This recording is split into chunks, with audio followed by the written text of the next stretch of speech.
The first time I saw her, it wasn't in the air. Not with polished uniforms or rushing passengers.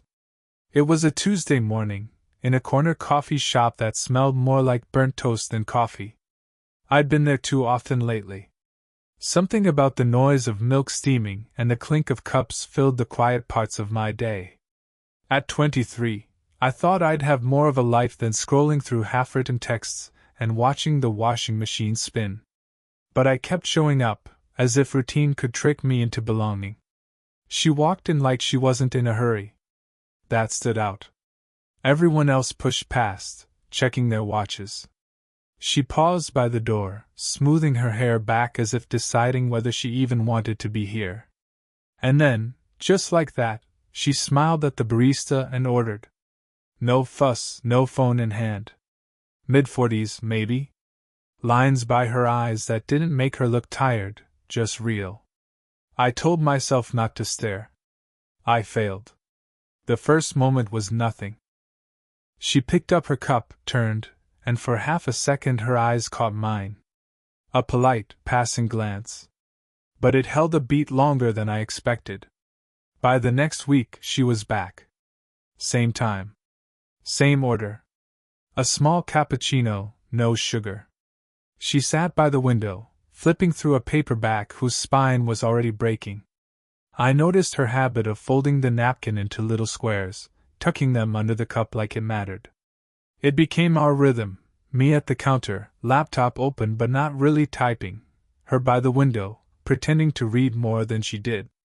Our eyes would meet in those in-between moments.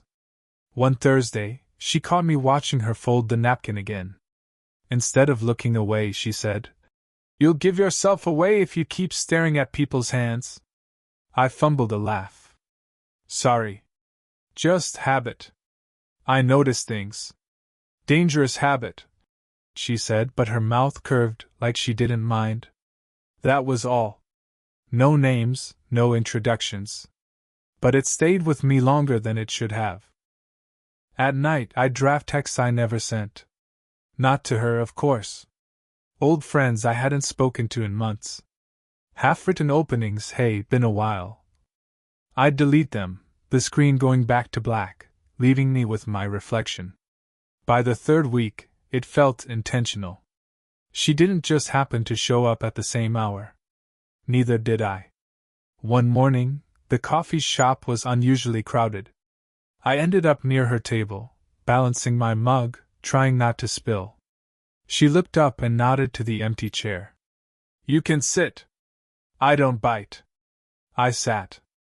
My hands couldn't decide what to do, so I wrapped them around the mug even though it was too hot.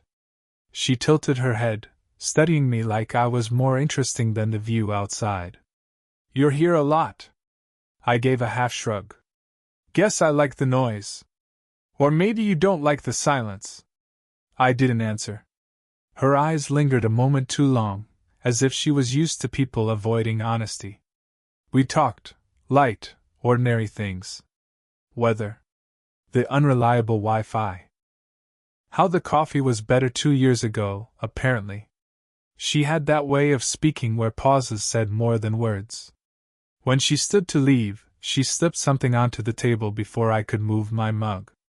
A hotel room keycard, plain white, with the corner worn. I looked up at her, startled. She just gave that same quiet smile, like she'd been waiting for this exact moment. "See you around," she said, and walked out, folding her napkin one last time. I sat there, the keycard burning in my palm, the coffee already cold. I didn't use the keycard. Not right away. I carried it in my pocket like a secret, fingering the worn corner when my thoughts slowed too much. When I saw her again, back at the cafe, same table, same book half-read, she didn't mention it. She didn't even look like she was waiting for me to bring it up. That unsettled me more than if she had. I sat across from her again, like it was routine now. We didn't talk at first. The hum of the milk steamer, the scrape of chairs, all filled the silence. She stirred her cappuccino even though she never added sugar. Finally she said, "You remind me of someone." My son's friend years ago. He used to hover around, awkward but kind. Always carrying a notebook, but never writing in it. The way she said it, without looking at me, made me sit straighter. I wanted to ask if it was a warning, but I didn't. Instead, I said, "And what happened to him?" She gave a small shrug. "He grew up. Stopped looking so lost. Stopped hanging around my kitchen." I smiled faintly, but inside something tightened. I could see the line she was drawing, even if she never named it. We drifted into smaller things after that: how I hadn't finished school, how she sometimes hated flying but did it anyway. She admitted that hotels felt lonelier than her apartment. She laughed once, dryly, when I said I envied people who traveled. "You think changing locations fixes anything?" she asked. "You just carry yourself with you. Same quiet rooms, just different wallpaper." The way she said it made me wonder how many walls she'd memorized, sitting alone. There were pauses, longer than before. Sometimes I imagined what it would be like if I reached across the table, if my hand brushed hers. But I kept it in my head, where it was safe. After a while, she pulled a thermos from her bag and poured tea into a lid cup, sliding it toward me. "This is better than their coffee," she said. It was hot, faintly sweet. I held it carefully, as though it meant more than tea should. Maybe it did. The doubts lingered. I was 23. She was mid-40s, maybe older. If anyone saw us like this, what would they think? A mother and her son's friend. A lonely boy chasing something he didn't understand.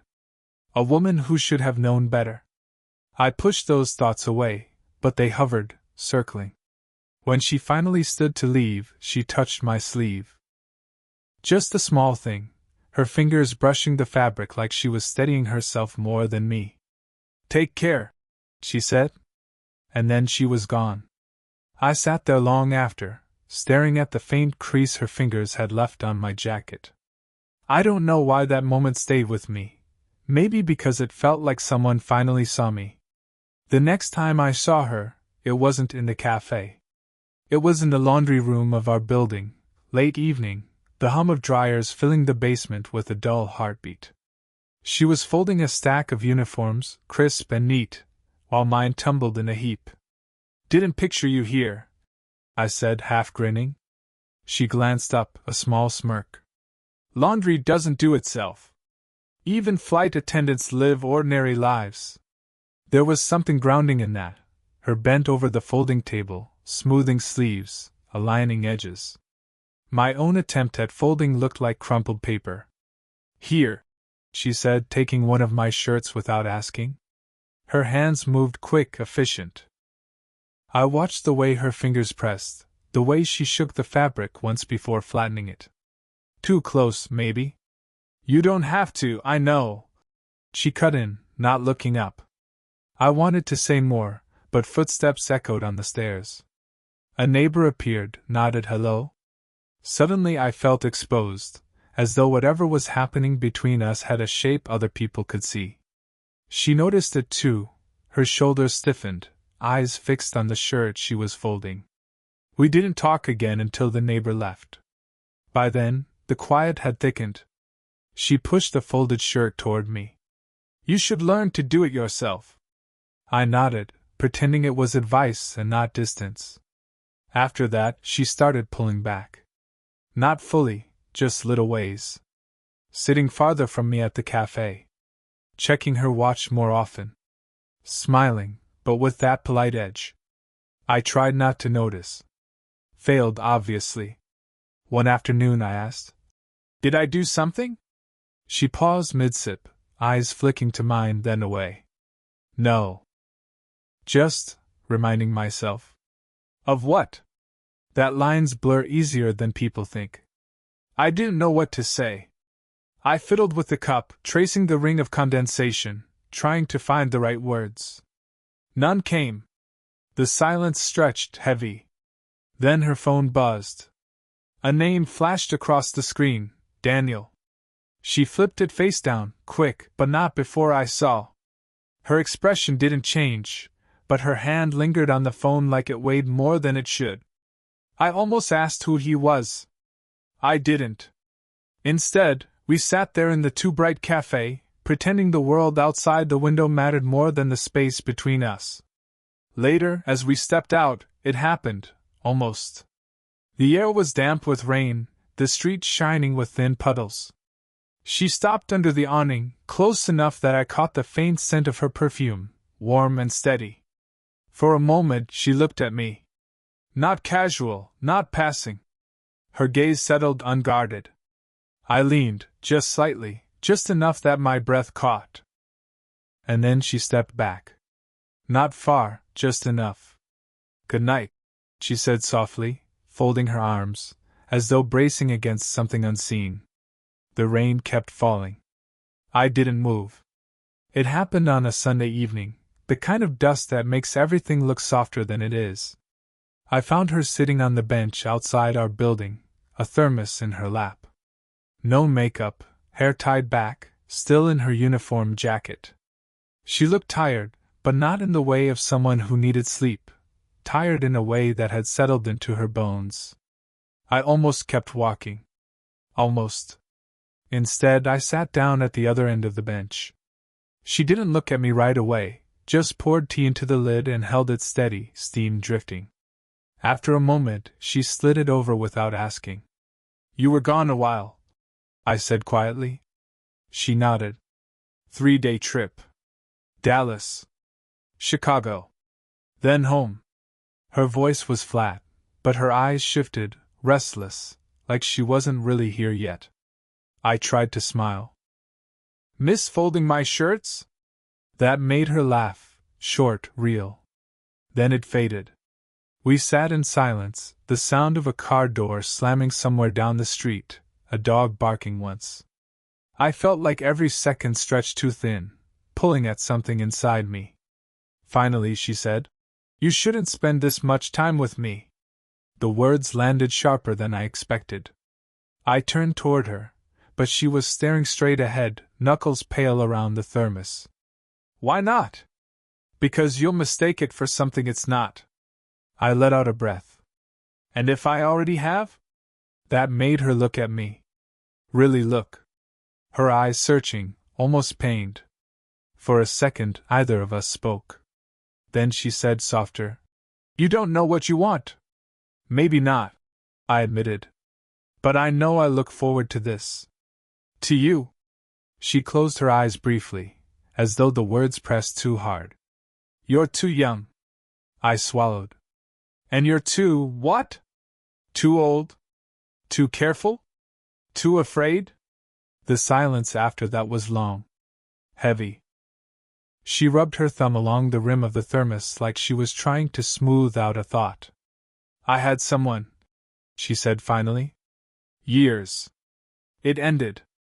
Not badly, just ended. Since then, I've told myself I don't need anyone. That it's easier." Her voice faltered, just for a beat. I wanted to reach for her hand, but I didn't. "So why are you here?" I asked. Her gaze flicked to me, sharp and soft all at once. She opened her mouth, closed it, then shook her head slightly.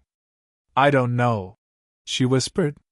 The air between us felt charged, unbearable.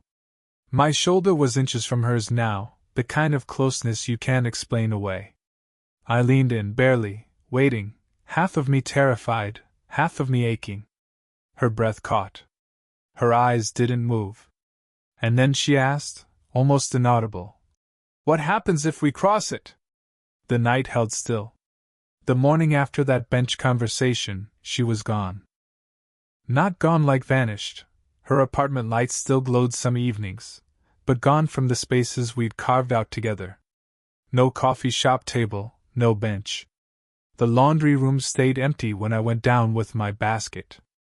At first, I told myself it was coincidence. Flights, schedules, the way life scatters people. But after a week of empty chairs and untouched thermos lids, the silence settled deeper. I stopped going as often, too. Something about showing up and not finding her there made the place feel hollow.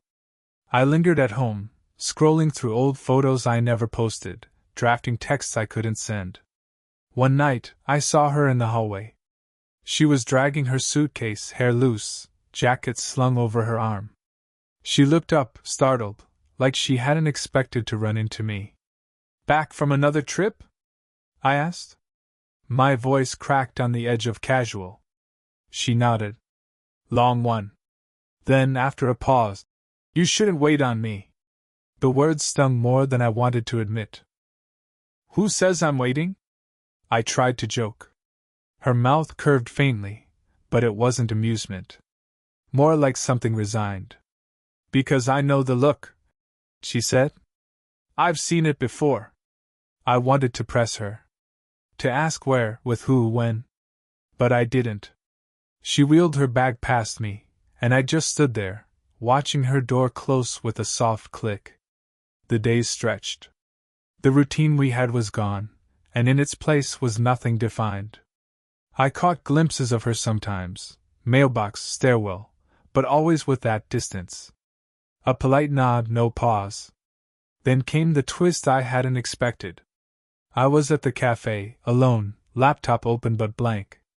She walked in with a man. Older than me, maybe closer to her age. He carried her bag, ordered without asking her preference, like he knew it by heart. They sat in our corner by the window. She laughed at something he said. Not forced. Not overly bright. Just natural. I told myself it didn't matter. That we hadn't promised anything. Still, the sight made my stomach tighten. I left without finishing my coffee. That night, I started writing a message. "I miss this. I miss you." My thumb hovered over send, the words glowing too brightly in the dark. I deleted them. Tried again. Deleted again. By the third draft, all I had left was "still up?" Simple. Harmless. Almost nothing. But even that, I couldn't send. Her light was on across the courtyard. Curtain half drawn, shadow moving. I thought about knocking, about closing the distance. But I stayed put, phone cooling in my hand. I didn't feel heartbroken. I felt paused. Like life forgot to finish the sentence. So I left the message unsent. The screen black. My reflection staring back. It happened late, almost midnight. I'd just come back from the corner store, a bag of groceries in one hand, when I saw her sitting on the steps of our building. No suitcase this time, no polished jacket. Just a sweater, hair loose, face bare. She looked up when I stopped, her eyes catching mine in the dim light. "You're out late," I said, trying for casual, though my pulse gave me away. "Couldn't sleep," she answered. Her voice was low, even. She gestured at the bag. "Milk run?" "Something like that." I hesitated, then sat down beside her, the plastic bag crackling between us. Neither of us spoke at first. The night was quiet except for the faint hum of traffic down the block. Finally I said, "I saw you. At the cafe. With him." She didn't flinch. Just nodded slowly, hands folded in her lap. "He's someone from before. It's not what you think." I swallowed. "Then what is it?" Her silence stretched. She picked at the hem of her sleeve, eyes fixed on the sidewalk. "It's me reminding myself that I don't need this." "This?" I repeated. She looked at me then, really looked, and for once there was no guard in her face. Just raw honesty. "You. Us. Whatever we've been circling around." The words landed heavy, but not cruel. I let out a breath I didn't know I'd been holding. "So that's it?" "I don't know." She shook her head, almost frustrated. "You're younger. You have a whole life to figure out. I can't, shouldn't, be the detour you take on the way." I wanted to argue. To tell her it wasn't a detour, not to me. But the words jammed in my throat. Instead, I said quietly, "I don't care how it looks. I just know I want, this time. With you." Her lips parted slightly, like she hadn't expected me to say it that plainly. "I've tried to pull back," she admitted, voice softer now. "But you keep showing up. And I keep letting you." The honesty between us sat like fragile glass. One wrong move and it would break. I shifted closer, careful. My shoulder brushed hers. She didn't move away. "You don't have to decide everything tonight," I said. "I just needed you to know." She turned her head, eyes catching mine in the weak yellow glow of the streetlight. For a moment, I thought she'd cry. Instead, she gave a small, tired laugh, shaking her head. "You're stubborn," she whispered. "Yeah," I said. Silence again. But it felt different now, less like avoidance, more like something shared. Her hand moved slow until her fingers barely grazed mine. The touch was light, tentative. But she didn't pull away. We sat there, hands barely touching, groceries forgotten, the night heavy and still. Finally, she whispered, "Okay." And that was enough. Weeks passed, and whatever line we'd been circling had softened. It wasn't about dramatic choices anymore. It was about small ones. Like the mornings she knocked on my door with a thermos of tea, saying she'd made too much. Or the evenings I found myself waiting on the bench at 8:47, the exact minute her flight usually brought her home. Sometimes she sat beside me, sometimes not. But when she did, we shared the silence without needing to fill it. The cafe routine returned, though differently. We no longer hid in separate corners. We sat together. Not close enough to draw stares, but close enough to know it was no accident. The barista stopped asking for my order. It was always black coffee. And hers was always a small cappuccino, napkin folded into neat squares. There were still pauses, still hesitations. I'd see her look at me like she was weighing the cost of it all. But she stayed. And I stayed. One night, after a long day, I found her in her kitchen, hair damp from a shower, sleeves pushed up as she chopped vegetables. She handed me the knife without ceremony, like it was natural for me to be there. And maybe it was. We cooked in quiet, the radio humming faintly in the background. I thought then, this is what I'd been reaching for. Not some grand gesture. Just this, ordinary life, shared. There were still things unspoken. She never said the word love, and neither did I. But it showed up in different ways, her hand brushing mine when she passed the tea, the way she left her balcony light on when she knew I'd be home late. One evening, sitting again on the bench outside, she broke the silence. "You know, I used to think peace came from being alone. Less risk, less chance of losing anything." I tilted my head, waiting. "But lately," she continued, fingers tracing the edge of the thermos lid, "I think peace might be this. Sitting here. Not needing to explain myself." I smiled faintly. "Guess that makes two of us." She glanced at me then, and it was one of those looks you don't forget, not dramatic, just steady. A kind of acknowledgement. We didn't kiss. We didn't make promises. We just sat there, tea cooling between us, the world moving quietly around our stillness. I don't know if anyone else would have understood what that meant. But we did. And maybe that was enough. I think about it sometimes, how the whole thing started with a smile and a room key I never used.